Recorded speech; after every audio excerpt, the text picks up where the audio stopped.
première question, comment vas-tu ? Eh bien, depuis la saison dernière, ça va très bien. J'ai passé un été assez mouvementé. Avec ma femme Tatiana Laurence, on a fait quelques festivals. Et j'ai gardé la forme, vu mon teint. Je peux pas mentir, j'ai passé de très bonnes vacances. Et comment se passe la préparation ? Alors attends, regarde. Voilà, ça c'est la grosse équipe de cette saison. Hein. Que des mecs... c'est Bianco, voilà. Comment se passe la préparation ? Ouais, la saison, disons qu'on prépare la saison correctement. La préparation, c'est toujours quelque chose de difficile, même si après chaque année on est là, on se dit tiens, la reprise, c'est toujours quelque chose de surprenant. Mon travail, il y a un effectif qui a été changé à 90%. Donc là, on a mis les compteurs à zéro, on a fait table rase de ce qui s'est passé la saison dernière et on repart avec une équipe de Clermontoise toute neuve. Alors justement, tu es le seul rescapé de la saison passée. Comment tu vis d'avoir un groupe neuf ? Au départ, ça fait tout drôle de voir ses potes partir parce que bon, malgré tout, on avait un groupe qui s'entendait bien. Et c'est quelque chose qu'il a fallu digérer avec le coach Régis. On s'est appelé énormément cet été pour se consulter et puis avec Guillaume ils ont construit une belle petite équipe, ça s'est fait correctement. Voilà, les mecs qui sont arrivés ici sont à fond dans le projet. Pour la plupart, ils vont rester avec nous 2 ans, donc ça permet une intégration tout de suite de qualité. Et ma foi, c'est toujours appréciable de rencontrer de nouvelles têtes et de nouveaux coéquipiers. Mais cette saison, moi, je vais essayer d'encadrer cette nouvelle équipe, de leur faire voir ce qu'est le Stade Clermontois, de véhiculer le message du coach, d'être un relais au plus près de Régis Racine, et ensuite moi de prendre un petit peu plus de responsabilité de celle que j'avais l'an dernier, puisque faut pas oublier que l'an dernier je suis arrivé pour compléter l'effectif en 10e homme. Ça a été assez compliqué dès le départ. Cette année, on a un groupe de 8, c'est pas le cas. J'ai pleine responsabilité de mon poste et voilà, je pense que tout le monde va trouver son compte et grâce à cette cohésion et à ce partage de temps de jeu, il n'y aura pas de joueurs sous pression. On va vraiment pouvoir tous s'épanouir et apporter énormément à cette équipe. D'accord. La Nationale 1, qu'est-ce que tu as su notamment Julien Corté qui a fait la grande partie de sa carrière là-bas, qui a joué au Puy en Nationale 1, qu'est-ce qu'il vous a dit sur ce championnat ? La Nationale 1, je la connais parce que j'ai joué il y a très longtemps en Nationale 1. J'ai fait 5 saisons en Nationale 1. À l'époque, j'avais joué à Sablé, j'avais fait 2 saisons à Feur, une année à Rouen. Et je connais ce championnat. On sait que c'est un championnat où il y a énormément de très bons Français, puisque pour moi c'est l'antichambre du monde pro.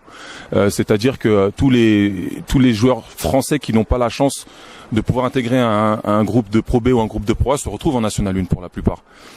Parce que les quotas américains ne permettent pas à tous les joueurs français d'arriver au plus haut niveau. Et il y a énormément de très bons joueurs et les joueurs étrangers qui y sont choisis puisqu'on a le droit qu'à 2 étrangers, donc un Bosman et un Américain ou pas ou un Cotonou.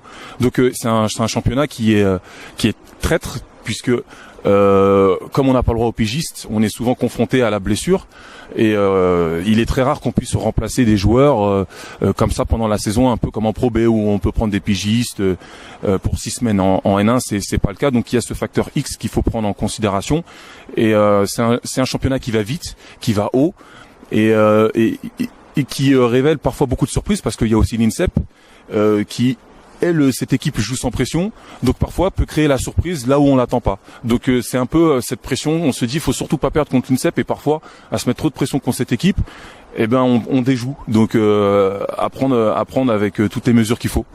Et donc quels seront les objectifs du club justement dans ce championnat ? Moi je vais pas parler à la place du coach et à la place du président, mais une chose est sûre, nous sommes une équipe qui descend de Pro B, donc une équipe qui va être normalement attendue.